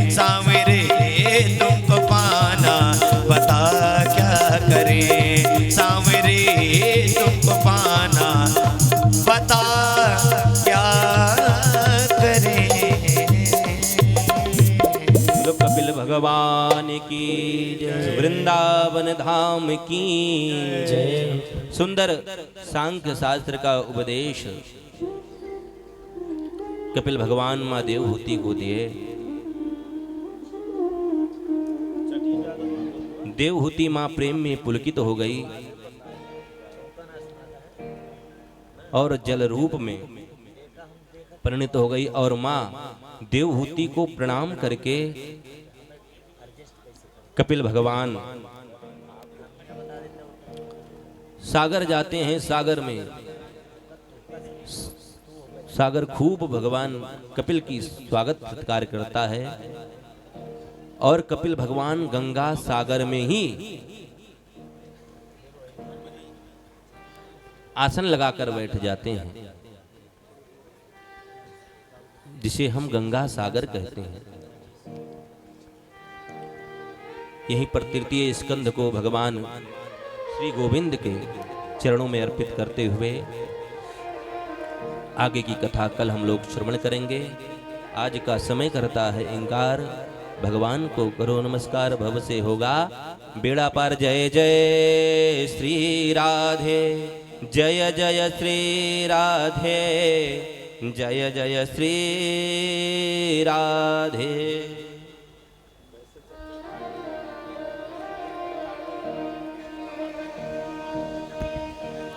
सभी लोग अपने अपनी जगह पे। जय श्री राम, जय श्री राधे।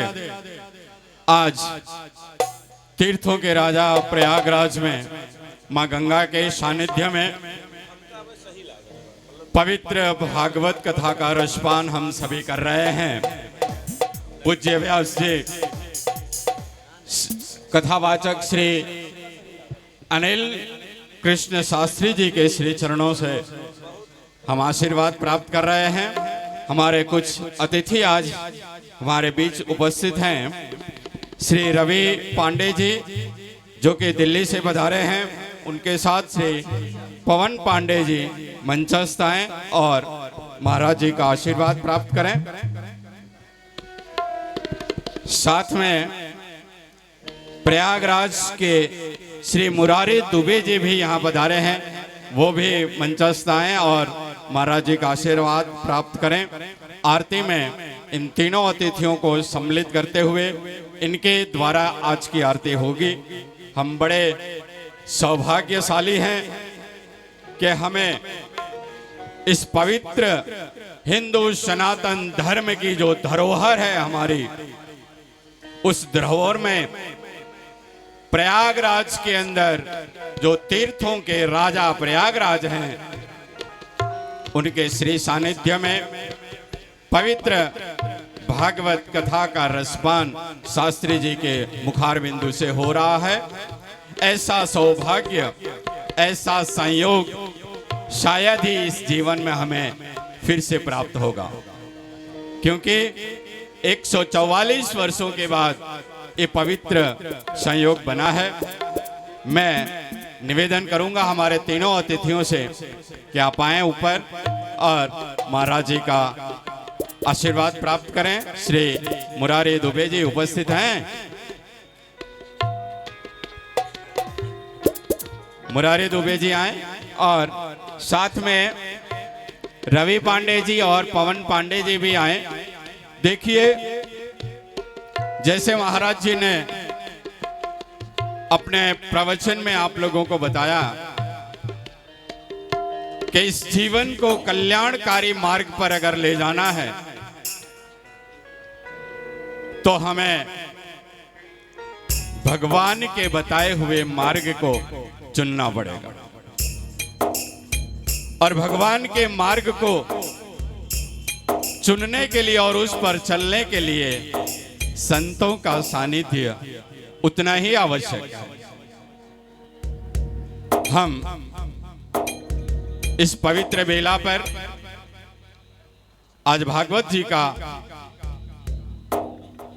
कथा का श्रवण किए। आपके पूर्वजों को आज तृप्ति मिली होगी, क्योंकि मां गंगा का सानिध्य हो। आपने श्री प्रयागराज तीर्थ की जो रज है, इसकी धूल है, उस धूल को अगर आपने अपने मस्तक पर लगाया है, आपका कल्याण होगा। और ऐसी कल्याणकारी बेला में हम तीर्थों के अंदर जब भगवत कथा का रसपान करते हैं तो कई जन्मों का पुण्य अगर संचित होता है, तभी हमें ये सौभाग्य प्राप्त होता है। आज हम बड़े सौभाग्यशाली हैं कि हमें ऐसा सुंदर संयोग प्राप्त हुआ है। हमें तन्मयता के साथ, तत्परता के साथ इस भगवत कथा का रसपान करना चाहिए, क्योंकि आपको भगवान ने एक छोटा सा माध्यम बनाया है और उस माध्यम से आप अपने आप का कल्याण कैसे करें, इस 7 दिन की इस कथा में हम व्यास जी के श्रीमुख से श्रवण करेंगे। और सिर्फ श्रवण मात्र नहीं, उसे हम जीवन में अपने एक एक कार्यों में, अपने जीवन के इस अमूल्य क्षण को प्राप्त करते हुए और सिखाई गई बात को अपने जीवन में उतारेंगे। जब तक उसका मनोमंथन नहीं होगा और जब तक उन कल्याणकारी बातों को हम अपने जीवन में उतारेंगे नहीं, तब तक ये भागवत कथा का लाभ हमें प्राप्त नहीं हो पाएगा। जो मेहमान हमारे आज ठीक है, तो हमारे जो मेहमान आने वाले थे वो माँ गंगा के दर्शन के लिए गए हैं।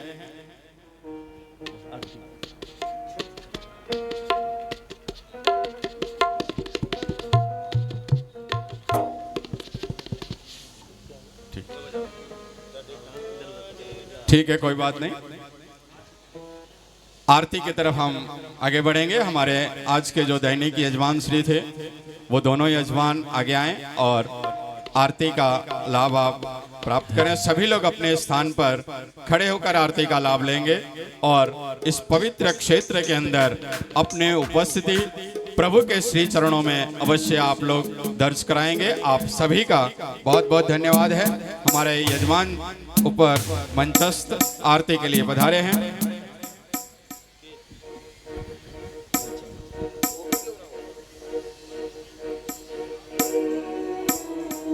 हरि ओम ज्वालामालिन्यै नमः।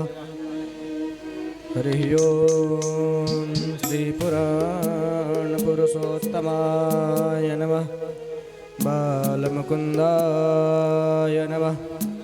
हरि ओम चंद्रमा मनसो जातश्चक्षुः सूर्यो अजायत श्रोत्राद्वायुश्च प्राणश्च मुखादग्निरजायत। हरि बांके बिहारी तेरी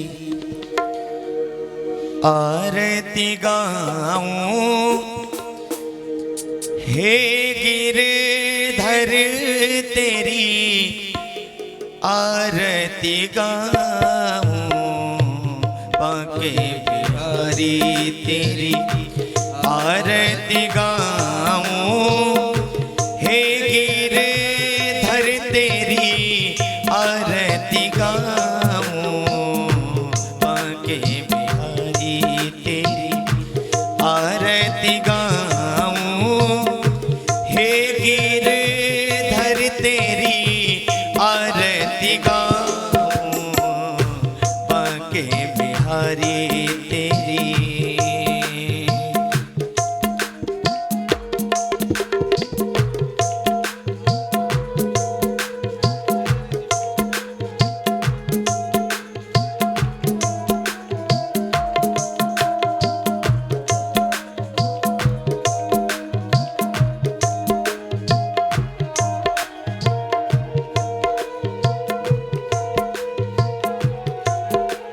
ताली बजाते हुए सभी लोग।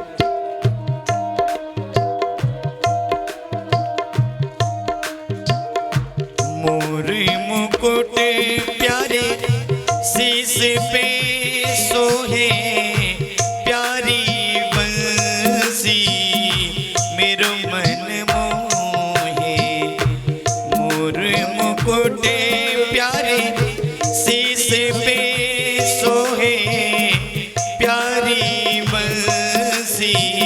मेरो मन मोहे, देखी छवि बलि हारी मैं जाऊं, बाके बिहारी तेरी आरती गाऊं, बाके बिहारी तेरी आरती गाऊं, हे गिरधर तेरी आरती गाऊं, बाके बिहारी तेरी।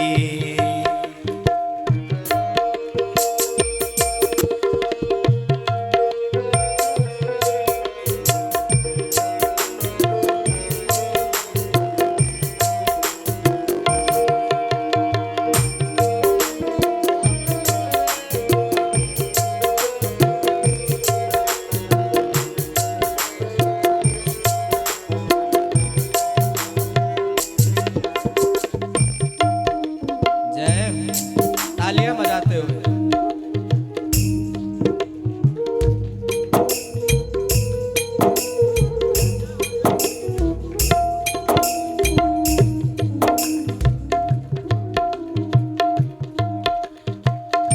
चरणों से निकली है गंगा प्यारी, जिसने सारी दुनिया तारी। चरणों से निकली है गंगा प्यारी, जिसने सारी दुनिया तारी। देखी छवि में तो, देखी छवि में तो बलि बलि जाऊं, हे गिरधर तेरी आरती गाऊं, बाके बिहारी तेरी आरती गाऊं, हे गिरधर तेरी आरती गाऊं, बाके बिहारी तेरी।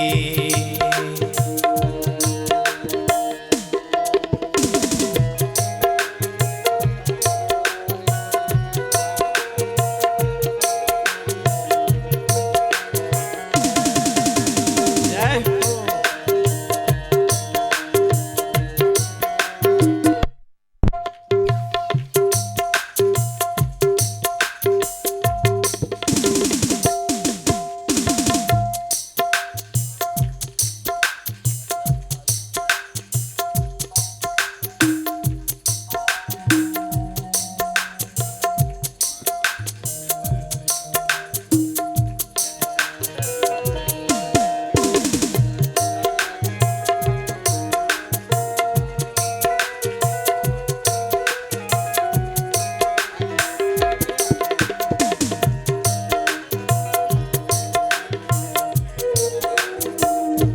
दास अनाथ के नाथ आप हो, सुख दुख जीवन प्यारे साथ आप हो। दास अनाथ के नाथ आप हो, सुख दुख जीवन प्यारे साथ आप हो। हरि चरणों में मैं शीश झुकाऊं, हे गिरधर तेरी आरती गाऊं, बाके बिहारी तेरी आरती गाऊं, हे गिरधर तेरी आरती गाऊं, बाके बिहारी तेरी आरती गाऊं, हे गिरधर तेरी आरती गाऊं, बाके बिहारी।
प्यारे तुम हो मेरे मोहन जीवन धन हो।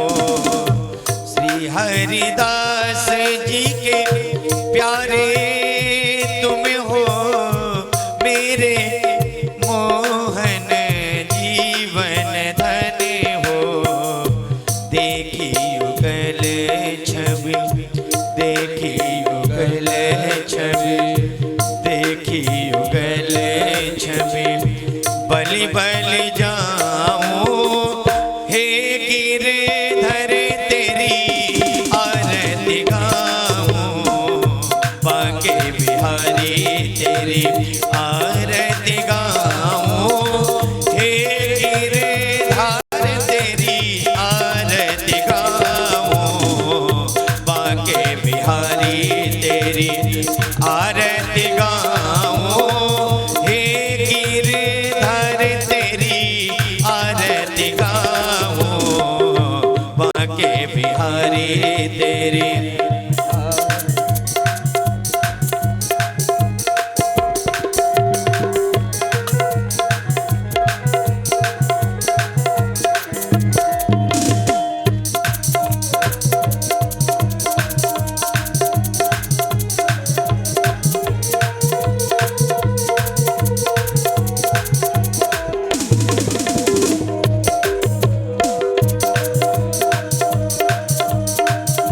कर्पूर गौरम करुणावतारम संसार सारम भुजगेंद्रहारम सदा वसंतम हृदयारविंदे भावं भवानी सहितं नमामि। त्वमेव माता च पिता त्वमेव बन्धो च सखा त्वमेव विद्या द्रविडं त्वमेव सर्वमं देवदेव।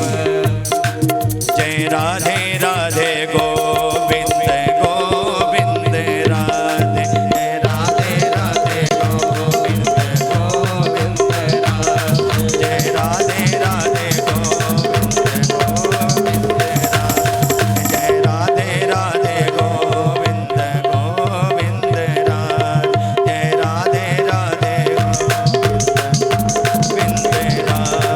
जय राधे राधे गोविंद गोविंद राधे।